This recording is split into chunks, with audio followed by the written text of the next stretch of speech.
할렐루야. 우리 옆에 분과 인사하겠습니다. 사랑합니다. 서로 인사할까요? 자, 우리가 매주 어쩌면 지정석처럼 같은 자리에 많이 앉잖아요. 그러다 보면 그 주변에 앉으신 분들도 비슷할 때가 많습니다.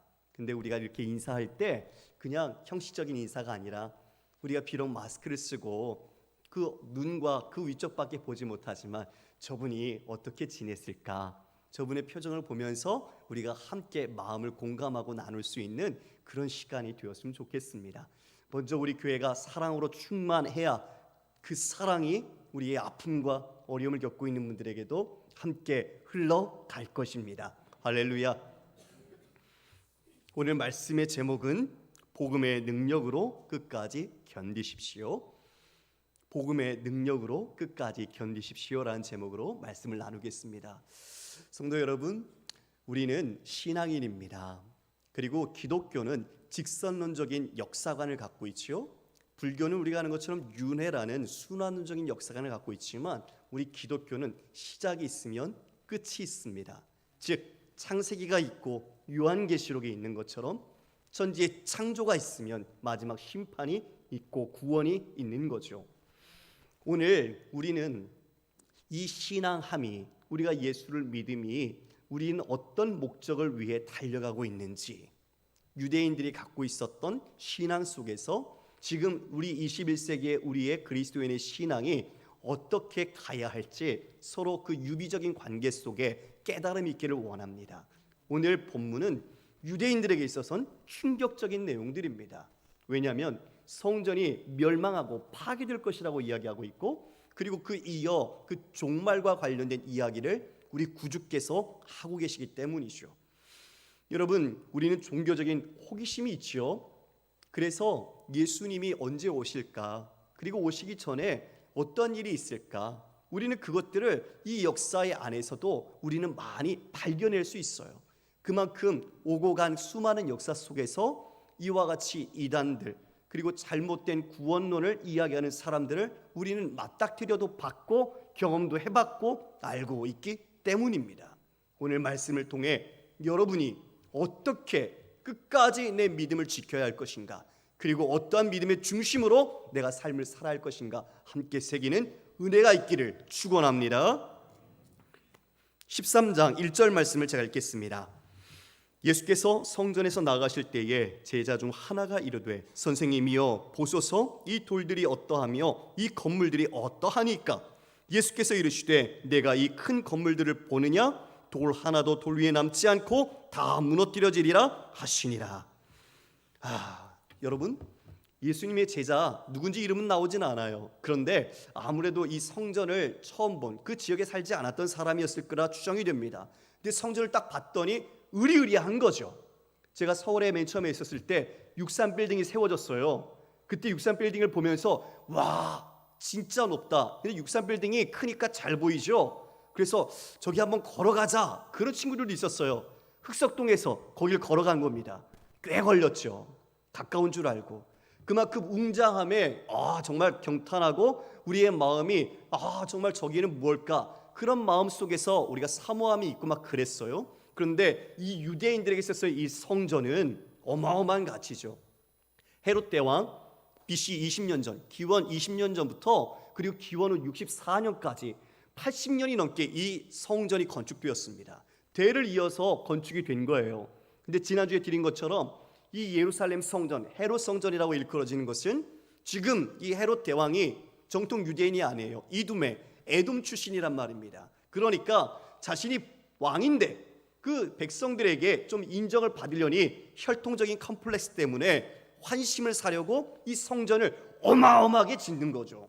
그러면 그것을 그들은 종교적 열심 가운데 좋아하니까 헤롯을 따르겠지, 이런 마음으로 의도를 갖고 짓기 시작한 겁니다. 지금 제자가 보세요 스님, 저 엄청나죠? 저 돌 좀 보세요. 저 웅장한 규모 좀 보세요. 와, 정말 놀랍지 않습니까?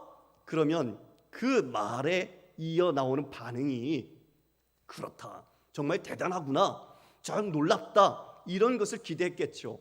그런데 그 기대를 송두리째 저버리셨습니다. 예수님 뭐라고 말합니까? 네가 저 큰 돌들을 보느냐? 저거 하나도 남김없이, 돌 하나도 남김없이 돌 위에 돌 모두가 무너뜨려 지리라.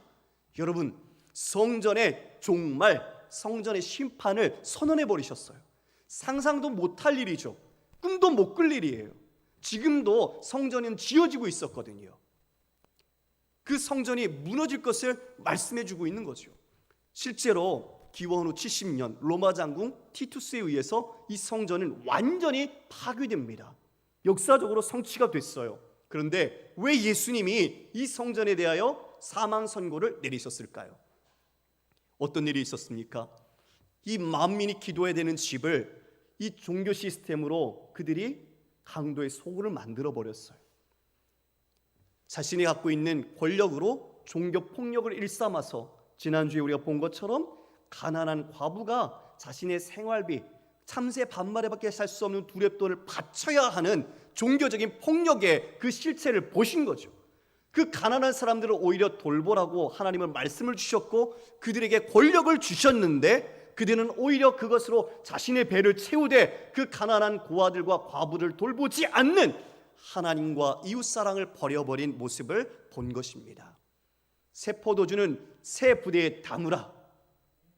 그와 같이 이제 하나님께서 예수 그리스도를 통해 주시는 그 복음, 그 하나님 나라는 이와 같은 형식적인 성전, 그와 같은 동물의 제사, 그것으로서는 더 이상 담을 수 없었던 것입니다. 이제 예수님께서는 그 성전을 허무시고 사흘 안에 내가 다시 일으키니라. 그것은 곧 자신이 스스로 성전된 것을 말씀해 주신 것이죠. 하나님의 영광을 구하고 하나님의 임재가 있고 하나님의 뜻을 따라 순종하는 곳, 바로 그것이 참 성전이기 때문입니다.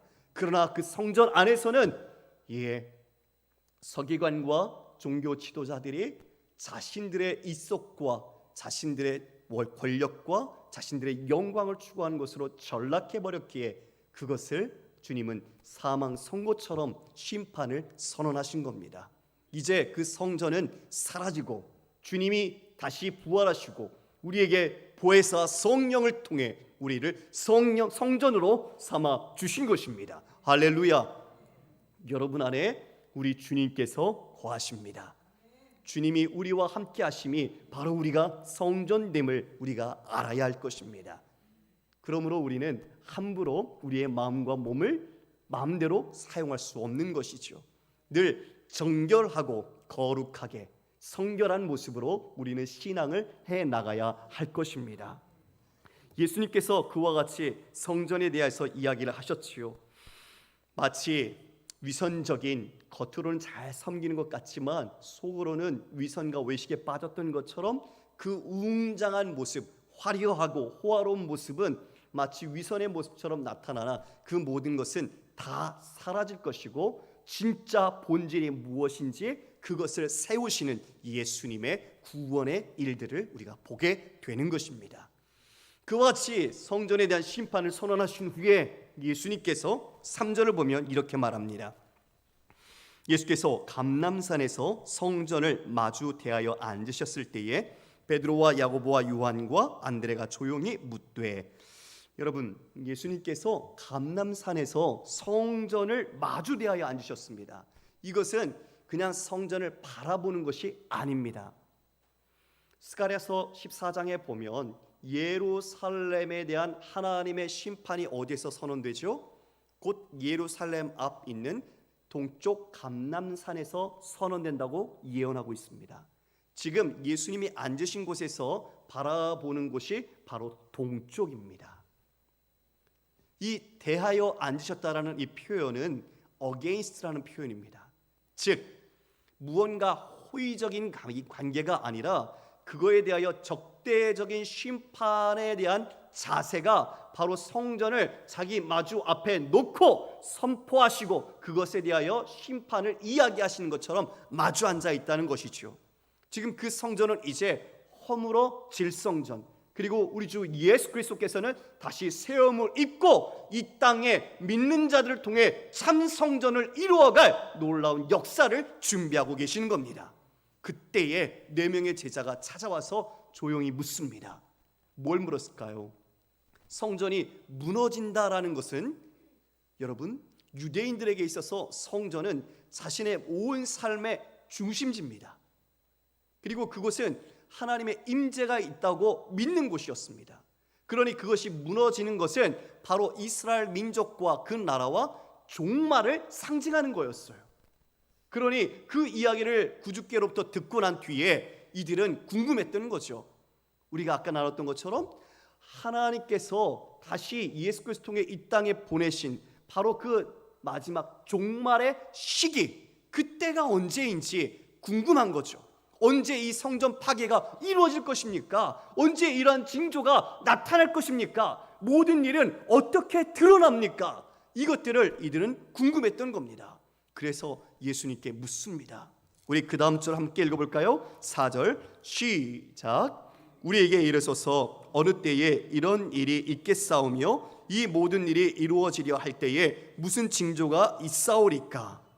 그렇죠. 시기와 이 모든 일, 주님의 재림 앞에 나타날 그와 같은 어떤 일들이 있을지 그것을 궁금하여 물었습니다. 아마 우리도 그 자리에 있었으면 이걸 물었을 것 같아요. 그렇죠?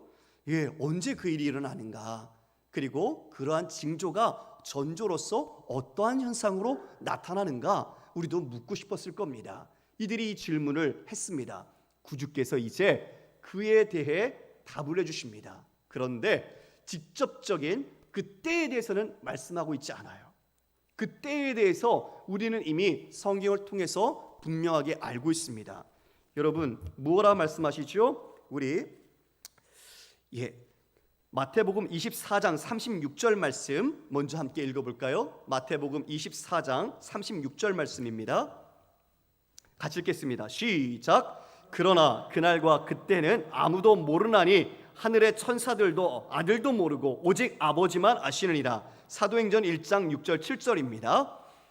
그들이 모였을 때에 예수께 여쭈어 이르되 주께서 이스라엘 나라를 회복하심이 이때니까 하니 이르시되 때와 시기는 아버지께서 자기의 권한에 두셨으니 너희가 알 바 아니요. 여러분, 지금 예수님께서는 이 귀한 말씀을 통해서 그때는 아버지만 안다라고 분명하게 말씀하셨어요. 그렇죠 여러분? 예, 그 모든 것은 아버지만 아신다. 천사도 아들도 알지 못한다라고 이야기하셨습니다. 이것은 유대 문화에서 이와 같이 결혼 문화 속에서 우리가 이해할 수 있어요. 여러분, 유대인들은 결혼을 2번 하죠. 정혼식 그리고 1년 뒤에 결혼식을 합니다. 정혼식을 하고 난 뒤에는 법적인 부부예요. 그런데 이들은 같이 살지는 못해요. 따로 떨어져서 이제 다시 만날 때까지 각자 신랑과 신부로서 준비를 해가는 거죠. 이때 신랑은 자신이 신혼집을 마련합니다. 짓는 거죠, 열심히.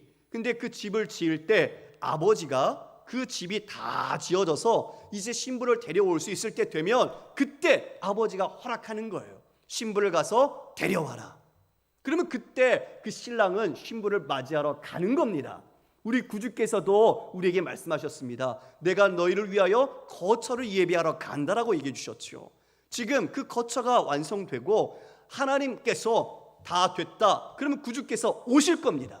그것은 우리 예수님도 몰라요. 그 날이 언젠지 아버지께서 결정하시는 날이 바로 그날, 바로 주님이 오시는 날이 되는 것입니다. 할렐루야. 예. 그런데 이 시기 때문에 우리나라에서도 그렇고 외국에서도 그렇고 시한부 종말론자들이 얼마나 많은 폐단을 불러일으키는지 모릅니다. 우리도 1992년도에 다미 선교회가 얼마나 이 사회에 폐단을 일으켰고 많은 파괴와 가정과 삶을 무너뜨렸습니까? 그 모든 잘못된 것을 우리가 친히 다 보지 않았습니까? 물론 지금 이 자리에 앉아 계신 분 중에는 그때 이를 모르는 분도 계실 겁니다. 그러나 그때 전 사회적으로 심각했습니다. 그 온다고 한 날 현장 생중계를 할 정도로 사람들은 거기에 관심을 갖고 있었고 거기에 매료된 사람들도 너무나 많았어요. 가족도 버리고 자신의 온 재산도 바치고 학교도 직장도 다 때려치고 이 모든 일상이 다 무너졌던 겁니다.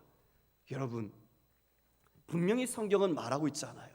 아버지만 알고 너희도 알 바가 아니다. 그런데 왜 이렇게 사람들은 현혹되고 미혹됐을까요? 지금 주님이 그것을 당부하십니다. 그것을 다시 말씀하십니다. 이미 수천 년 전에 우리에게 약속하시고 말씀해 주셨습니다.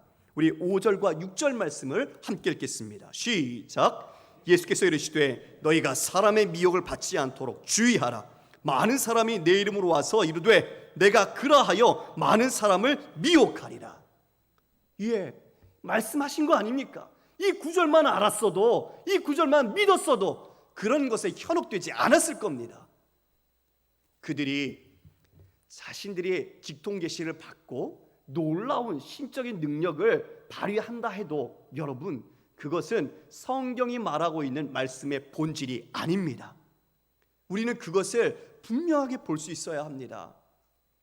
주님께서 이 말씀을 하실 때에 마음이 얼마나 아프겠습니까? 생각해 보십시오. 그들이 미혹하는 사람들은 믿는 자들입니다.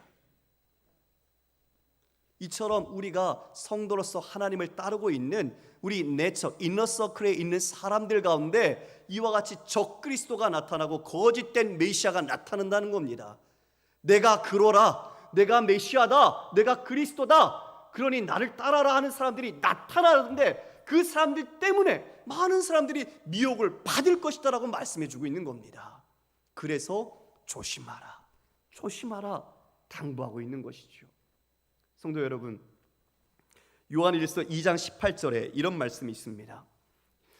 그러나 아이들아, 지금은 마지막 때라. 적그리스도가 오리라는 말을 너희가 들은 것과 같이 지금도 많은 적그리스도가 일어났으니 그러므로 우리가 마지막 때인 줄 아노라. 여러분, 여기 마지막 때라고 말합니다. 종말이죠. 바로 종말, 에스카토스라는 말인데요, 적그리스도가 온다는 것은 너희가 이미 들었다. 그런데 지금도 많은 적그리스도가 일어났다라고 사도 요한이 이야기하고 있습니다. 그 당시에도 이미 이 거짓된 메시아들, 적그리스도가 있었다는 거죠. 그것은 그 당시에 하나님의 복음을 왜곡시켰던 적그리스도, 즉 영지주의를 일컫는 말이기도 했습니다. 여러분, 영지주의에 대해서 좀 배경을 말씀드릴게요. 영지주의는 헬라의 이원론적인 철학을 받아들였습니다. 영과 육을 서로 나누었습니다. 영은 고급한 것, 그리고 영은 생명이 있고 구원은 영혼만 받는다고 생각했어요. 그리고 육은 더럽고 저급한 것으로 여겼습니다. 그래서 예수님이 육으로 오셨다는 것을 그들은 받아들이지 않았습니다. 그리고 부활과 죽음도 받아들이지 않았습니다. 그들은 그노시즘이라고 하는데, 그노시스라는 자신들의 신적인 지식, 특별한 지식, 그 계시로 자신들은 구원을 받는다고 믿고 있었어요. 그러니 하나님께서 유일하게 참 그리스도이신 예수 그리스도를 보내셨음에도 예수님을 부인하는 자들이 되었던 겁니다. 그와 같이 하나님을 부인하는, 예수 그리스도를 부인하는 자들이야말로 적그리스도라고 사도 요한이 말하고 있는 것이죠. 그런데 예수님이 말씀하신 지금 이 시대에도 우리 헤롯 대왕이 죽은 뒤에 BC 4년에 헤롯 대왕이 죽었습니다. 그 이후에도 요세푸스의 역사 기록에 보면 이런 내용이 담겨 있습니다. 에스기야의 아들 유다가 갈릴리에서, 헤롯의 종이었던 시몬이 베레아에서, 그리고 목자 출신이었던 아스롱이 유대에서 추종자를 모아 무장 봉기를 일으키고 스스로 왕적 메시아를 주장했다. 여러분, 그때도 이미 내가 메시아라고 사람들의 세력을 모아서 그 힘으로 메시아 운동을 펼치고 있던 사람들이 있었다는 거죠. 지금 그때도 있었고 지금까지도 이와 같이 주님께서 경고하신 말씀대로 내가 그러라, 거짓 양의 탈을 쓴 늑대처럼 거짓 예수 그리스도의 탈을 쓰고 와서 내가 예수인 것처럼, 내가 구원자인 것처럼 우리를 넘어뜨린 자들이 있다는 것입니다. 다 비슷하게 보이지만 끝이 다른 게 이단입니다. 처음에는 같아 보여서 우리도 구별이 안 되니까 같이 하지만 끝에는 자신들만의 다른 계시, 자신들의 직통 계시라는 것을 자신들이 더 우위를 강조하면서 그것으로 우리를 꿰어가는 것입니다. 성도 여러분, 그러므로 우리는 어떠한 믿음과 마음을 가져야 할까요? 우리는 말씀, 오직 진리이신 예수 그리스도를 온전하게 알고 온전하게 믿어야 되는 줄 믿습니다. 예수 그리스도 외에는 아버지께로 올 자가 없다고 분명하게 말씀하셨습니다. 그런데도 여전히 많은 사람들이 이렇게 우리를 현혹하는 것은 그 틀이 나타내고 있는 신비주의 현상, 초자연적인 능력같이 보여주는 것들로 우리를 미혹하는 겁니다. 하늘에서 금가루가 떨어지고 이빨이 금이빨로 바뀌고 사람들이 뒤로 쓰러지고 그 모든 것들이 하나님의 능력처럼 여겨진다면 여러분, 그것이 진짜 무엇을 추구합니까?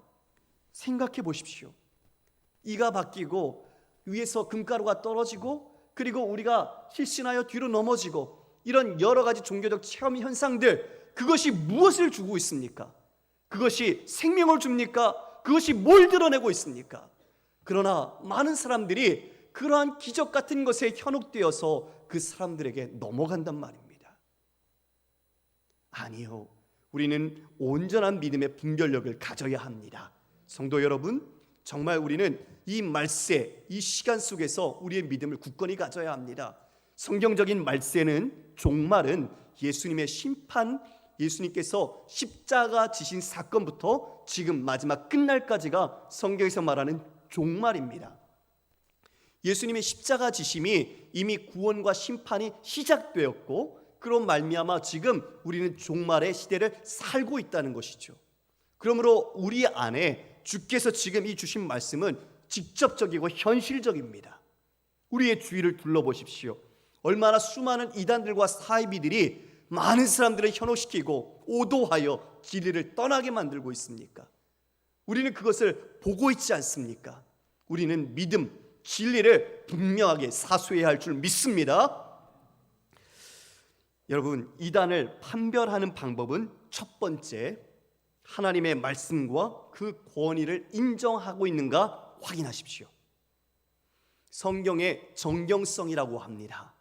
하나님의 말씀을 하나님의 말씀대로 인정하고 그 권위를 받아들이고 있는가. 이단들은 이것을 말하지만 이것을 슬쩍 여기에서 꼬거나 추가해서 자신들의 계시 말씀을 아니면 비유나 다른 해석들을 꼬아서 이 안에 담습니다. 여러분, 최초의 타락이 어떻게 시작됐습니까? 에덴 동산에서 하나님의 말씀을 사탄이 왜곡시켰죠. 그것이 이단들이 하는 방법입니다. 하나님의 말씀을 갖고 오는데 그 말씀을 자신이 교묘하게 바꾸고 그것으로 우리를 미혹해서 우리의 욕망, 우리의 탐욕, 우리가 원하는 것을 이루도록 만들어 우리가 거기에 걸리게 하는 겁니다. 그것이 이단들이 쓰는 방법입니다. 그러므로 그 에덴에 있었던 타락의 역사, 그 시험이 지금도 여전히 이런 거짓 세력과 악한 사단의 영들이 거짓 메시아로서 우리를 넘어뜨리려고 한다는 것이죠. 두 번째 방법은 삼위 하나님을 믿는가입니다. 삼위 하나님을 온전히 믿는 것, 이것이 중요한 두 번째 이단 분별법입니다. 왜냐하면요, 많은 사람들이 성자 예수님에 대하여 성령으로 잉태한 것을 믿지 않습니다. 그리고 아까 영주제들처럼 육신, 완전한 인간으로 오신 예수 그리스도를 부인합니다. 그리고 더 나아가서 이제 십자가에서 고난받으신 예수는 성부 하나님이 영으로 임하셔서 고난을 받았다라는 성부 고난설을 이야기도 합니다. 즉, 이 모든 것들은 이단입니다. 우리가 삼위, 성부, 성자, 성령, 하나님을 온전히 인정하고 믿고 있는지 분명히 보아야 합니다. 거기에 다른 사람이 들어가거나 다른 어떤 교리로 꼬거나 이 모든 것들은 합당치 않은 것입니다. 여러분, 삼위 하나님을 인정하는가, 이거와 관련해서 지금 작금의 시대를 보면 하나님의 반열에 사람이 오르려고 하는 시도들이 너무나 많습니다. 목회자도 마찬가지입니다. 하나님의 영광을 나타내야 하고 하나님의 뜻을 이루어가야 하는데 그 성전이 제대로 된 역할을 못할 때 성전은 무너진 것처럼 우리가 진짜 소망하고 붙잡아야 할 것은 바로 우리 주 예수 그리스도라는 겁니다. 우리가 유대인들이 성전을 핵심이라고 여긴 것처럼 내가 신앙의 핵심이라고 여기지만 거기에 본질이 빠져 있고 하나님의 말씀이 없다면 그거 가짜입니다. 그거는 깨져야 합니다. 목회자도 마찬가지고 성도도 마찬가지입니다. 우리가 이 자리에 모여 말씀을 듣는 이유는 진리 안에서 온전히 구원을 이루어가기 위한 것이죠. 그런데 우리가 다른 것에 마음을 두고 내 마음의 관심을 따라가면 우리는 예배하고 기도하고 똑같이 종교적인 모습을 갖고 있지만 진짜 신앙인은 되지 못한다는 겁니다. 우리 주님은 그것을 지금 경고하십니다. 너희들이 진리 안에 머물러야 한다. 바로 예수 그리스도 안에 올바른 믿음을 가져야 한다. 그렇지 않다면 목사도 성도도 다 거짓된 길을 갈 수 있는 겁니다. 세 번째 이단의 판별법은 바로 예수 그리스도 외에는 구원자가 없다는 것입니다. 할렐루야. 그러나 많은 사람들이 내가 보혜사라고 이야기하면서 내가 구원자라고 사람들을 이끌어갑니다. 여러분, 이 땅에 자칭 자신이 예수라고 하는 사람이 50명이 넘습니다. 우리나라에만. 그리고 자칭 하나님이라고 하는 사람이 20명이 넘어요.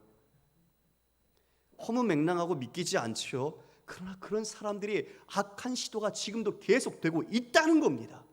지금도 여전히 잘못된 교리와 종말론을 가지고 예수 그리스도의 진리를 훼손하고 그 나라에서 떨어뜨리려고 하는 이 악한 사단의 괴계가 우리 앞에 있다는 겁니다. 그래서 말하지 않습니까? 만물의 때가 가까웠다. 근신하고 깨어서 기도해야 한다. 이렇게 우리 사도들이 말하고 있지 않습니까? 바로 그때부터 지금까지 우리의 이 믿음의 구원의 역사 속에서도 만만치 않은 악한 세력의 역사가 같이 일어나고 있다는 것을 우리는 눈여겨보아야 합니다. 예수님께서 이제 두 번째로 우리 인너서클 안에 있는 문제에 대해서 경고하셨다면 이제 바깥 외적인 것에 대한 경고를 하십니다. 우리 그 다음 절 7절 8절 말씀 읽어보겠습니다. 시작. 난리와 난리의 소문을 들을 때에 두려워하지 말라. 이런 일이 있어야 하되 아직 끝은 아니니라. 민족이 민족을 나라가 나라를 대적하여 일어나겠고 곳곳에 지진이 있으며 기근이 있으리니 이는 재난의 시작이니라. 난리와 전쟁과 기근, 이거는 그때부터 지금까지도 이어지고 있습니다. 그렇죠 여러분? 예, 이것은 역사 속에서 끊이지 않고 있어요. 지금도 전쟁하고 있죠. 예수님 당시에도 마찬가지입니다. 클라우디우스 황제하고 네로 황제 때도 큰 지진과 기근들이 있었습니다. 우리가 알고 있는 폼페이에서도 그렇죠.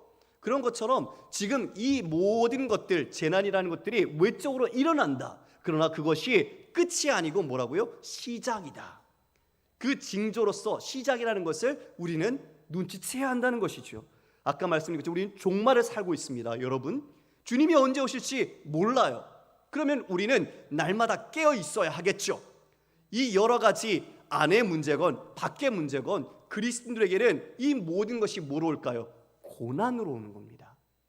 그래서 지금 우리의 삶의 성도의 표준은 고난이라는 것이 어쩌면 기준이 된 것 같아요. 밖에 세속적인 가치관이든 아니면 우리가 안티 기독교인들이건 우리 안에 우리가 예수님을 우리가 온전히 따라야 하는데 수단으로 삼아서 자신의 정치적인 기득권 세력과 자신을 강력하게 만들려고 하고 이 모든 시도들, 그리고 전쟁과 기근과 이런 모든 것들이 지금 우리에게는 다 핍박과 고난으로 오는 것이죠. 여러분, 우리는 민족의 순환 속에서 이미 경험했습니다. 일제강점기 때, 6.25 전쟁 때에도 우리가 아는 것처럼 형제가 형제를 배신하고 고발하고 그리고 넘기고 재판에서 죽임을 당하고 학살을 당하고, 우리는 그 민족의 순수한 그 신앙을 지키기 위해 수많은 선배들이 그 순교의 제물이 됐던 것을 잊지 말아야 할 것입니다. 우리는 그런 경험이 있고요. 지금도 여전히 저 북녘 지하 교회 성도들, 중국에 있는 성도들, 미얀마의 그리스도인들, 회교권에 있는 그리스도인들 핍박 가운데 있습니다. 지금 그들은 이것이 현실적으로 더 가까이 그리고 그것을 살아내고 있는 신앙인들입니다. 우리 구주께서 그 모든 것에 이렇게 말합니다. 9절에 너희는 스스로 조심하라. 사람들이 너희를 공회에 넘겨주겠고 너희를 회당에서 매질하겠으며 나로 말미암아 너희가 권력자들과 임금들 앞에 서리니 이는 그들에게 증거가 되게 하려 함이라. 12절 말씀입니다. 형제가 형제를, 아버지가 자식을 죽는 데 내주며 자식이 부모를 대적하여 죽게 하리라. 또 너희가 내 이름으로 말미암아 모든 사람에게 미움을 받을 것이나 끝까지 견디는 자는 구원을 받으리라. 우리 민족의 고난 속에 이와 같은 믿음에 대하여 배도함 있었고요. 우리가 일제시대 때 이미 그와 같은 것 때문에 수많은 아픔들을 겪어왔던 것들을 다 알고 있습니다. 지금 이와 같이 구주께서 말씀하시는 최종적인 목적은 무엇일까요? 13절 마지막에 있는 것처럼 끝까지 견디는 자는 구원을 받으리라. 할렐루야. 여러분, 신앙의 결국, 신앙의 목적은 구원입니다. 그 구원을 받지 못하면 아무런 의미가 없는 것이죠. 우리 주님은 지금 이 구원이 얼마나 중요한지 그것을 말씀해 주고 있는 겁니다. 너희들이 안팎에서 이런 고난과 역경이 있을 거야. 그런데 견뎌야 돼. 견디는 자는 구원을 받는다. 이것을 굳게 말씀해 주고 있습니다. 여러분, 근데 그 고난이 우리를 끝일까요? 그 고난이 우리를 모두 파멸시킬까요? 아니죠. 10절에 보면 복음이 먼저 만국에 전파되어야 할 것이니라. 사람들이 너희를 끌어다가 넘겨줄 때에 무슨 말을 할까 미리 염려하지 말고 무엇이든지 그때에 너에게 주시는 그 말을 하라. 말하는 이는 너희가 아니요 성령이시니라. 할렐루야. 우리가 고난을 받지만 그 고난을 통해서 복음은 어떻게 돼요? 흘러간다는 거죠. 이게 놀라운 은혜의 역사입니다. 여러분 보세요. 우리가 선조들이 얼마나 많이 일제치하와 공산당으로부터, 북한으로부터 고난을 받았습니까? 신앙의 핍박을 받았습니까? 그런데 우리가 그것에 끊어졌습니까? 아니요. 그 순수한 믿음과 신앙은, 그 순교의 피는 지금도 우리의 믿음 안에서 흐르고 있고 우리가 이와 같이 그리스도인으로서 하나님 앞에서 은혜로 살게 되지 않았습니까? 그것처럼 이 고난이 있지만 이 고난을 넘어 하나님은 만국에 그 복음이 증거되게 할 것이고 그들에게 증거로 삼겠다고 말씀하십니다. 우리 바울이죠. 바울이 체포되어서 아그리파 왕과 베스도 총독 앞에 섰을 때 두 사람 앞에서 예수님이 어떤 분인지 증거를 했습니다. 그러니 베스도 총독이 이렇게 말했어요. 바울아, 네 많은 학문이 너를 미치게 했구나. 그때 바울은 이렇게 말합니다. 아니요, 내가 하는 말은 참말이요, 나는 정신을 올바르게 차린 말로 지금 하는 겁니다. 성령께서 예수 그리스도를 그들 앞에서 증거하게 하신 것입니다.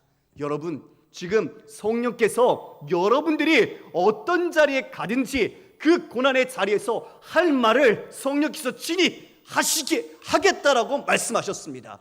두려워하지 마십시오. 주님이 끝까지 지키신다는 겁니다. 바로 주님은 우리와 그와 같이 함께 하시길 원합니다.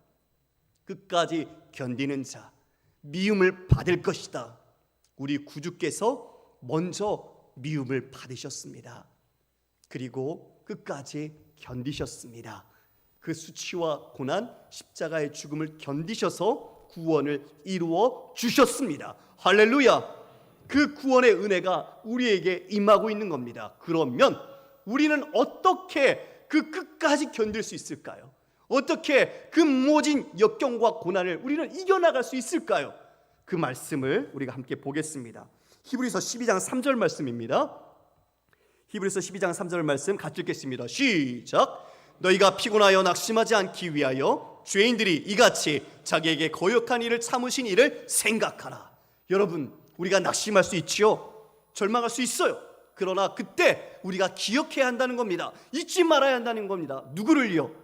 자신을 거역한 일을 참으신 이, 바로 우리 구주 예수 그리스도를 생각하라, 기억하라라고 말하고 있습니다. 여러분, 우리는 그리스도의 신부입니다. 그렇지요? 신부가 남편을 생각하지 않고 딴 거 생각하면 신부 자격 없지요. 우리가 그리스도를 온전히 다시 오실 그날까지 우리가 기억하고 다시 만날 주님이 우리의 거처를 예비하셔서 오시는 그날까지 단장하게 깨어 있어서 우리가 주님만 생각하고 주님의 그 고난을 우리가 묵상하고 참여함으로써 이겨내야 하는 것입니다. 계시록 14장 12절에 이렇게 말씀합니다. 같이 읽겠습니다. 시작. 성도들의 인내가 여기 있으니 그들은 하나님의 계명과 예수에 대한 믿음을 지키는 자니라.